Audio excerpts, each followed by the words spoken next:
ఓం శ్రీమాత్రే నమః. ఓం శ్రీ గురుభ్యో నమః. హరి ఓం. అందరికీ నమస్తే. అందరూ కూడా అమ్మవారి అనుగ్రహంతో అందరము బాగుండాలి మనసరం వారిని ప్రార్థిస్తూ ఉన్నాను. ఈ రోజున సౌందర్యలహరిలోని 25వ శ్లోకం గురించి అయితే మనము విందాము. ఈ శ్లోకముతో కనుక పారణ చేసినట్లయితే ఉత్కృష్ట పదవీ లాభము, ఉన్నత రాజకీయ అధికార లాభము, ఇలాంటి ఫలితం కలుగుతుందని చెప్తూ ఉన్నారు. నైవేద్యము పారణ చేసిన తర్వాత అమ్మవారికి తేనైతే నైవేద్యం అయితే పెట్టారనమాట. 45 రోజుల పాటు రోజుకి 1000 సార్లు చొప్పున పారణ అయితే చెయ్యాలి. ఈ శ్లోకంలో ఆదిశంకరాచార్య వారు ఏం చెప్తూ ఉన్నారంటే, శ్రీదేవి యొక్క పూజతే సర్వదేవతా పూజ ఫలము సిద్ధిస్తుందని చెప్పబడింది.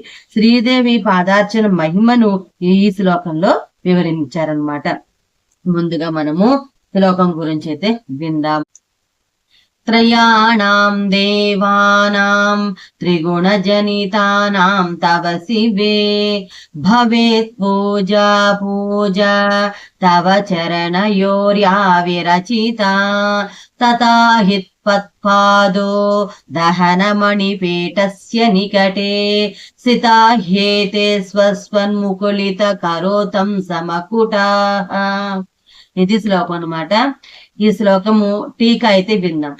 శివే ఓ భవాని, తవ నీ యొక్క త్రిగుణ జనితానం సత్వరజస్తమో గుణముల వలన ఉద్భవించిన త్రయాణం ముగ్గురైన దేవానం బ్రహ్మ విష్ణు రుద్రులకు తవ నీ యొక్క చరణయోహో పాదముల యందు య పూజ ఏ పూజ విరచిత చేయబడినదో పూజ ఆ పూజయే భవేత్ అగును, వేరొక పూజ కాదని భావం. తథాహి ఇది యుక్తము. తత్పాదం నీ పాదములను ఉద్వహన మణిపేటస్య వహించు రత్నపీఠము యొక్క నికటే సింహాసన సమీపమునందు సస్వత్ ఎల్లప్పుడు ముకుళిత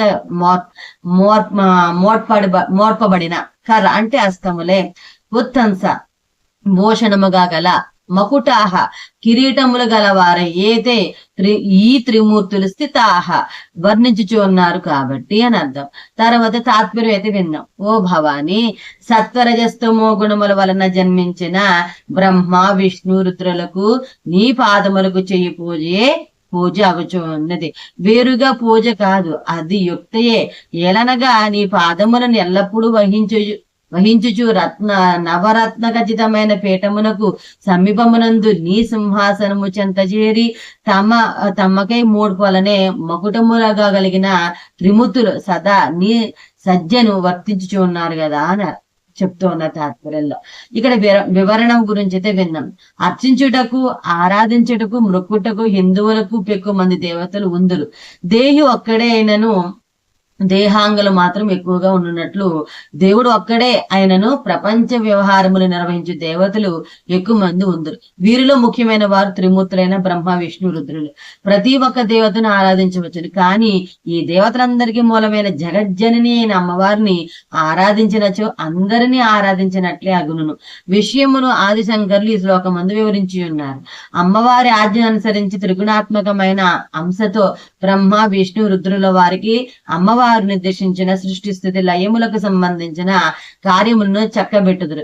ఈ కార్యనిర్వహణలో వారు ముగ్గురుని ఎల్లప్పుడూ అమ్మవారి అనుజనులకై ఆదేశములకై నిరీక్షింపవలసిందే. ఆమె రాకకై నిరీక్షించుచు కొలువు కూటములు ఆమె ప్రవేశించటోడని ఆమె అధిష్ఠించుచు సింహాసమునకు దగ్గరలో ఆమె పాదము మోపు నవరత్నక చేసే పీఠము చుట్టూను తమకై మోర్పుడలను తలలపై మొగుటముగా చేసి అంజలి గట్టించుచుందరు. ఇట్టి సందర్భంలో అమ్మవారు పాద పూజ జరుగుతున్నప్పుడు ఆ పూజా పుష్పములు ఆమె పాదము పెట్టిన పీఠము చుట్టూను గల త్రిమూర్తుల శిరములపై కూడా పడును కదా. అందువలన అమ్మవారికి జరిపిన పూజతో త్రిమూర్తులకు కూడా పూజ జరిగినందున వేరుగా మరలా వారికి పూజ అవసరం లేదు.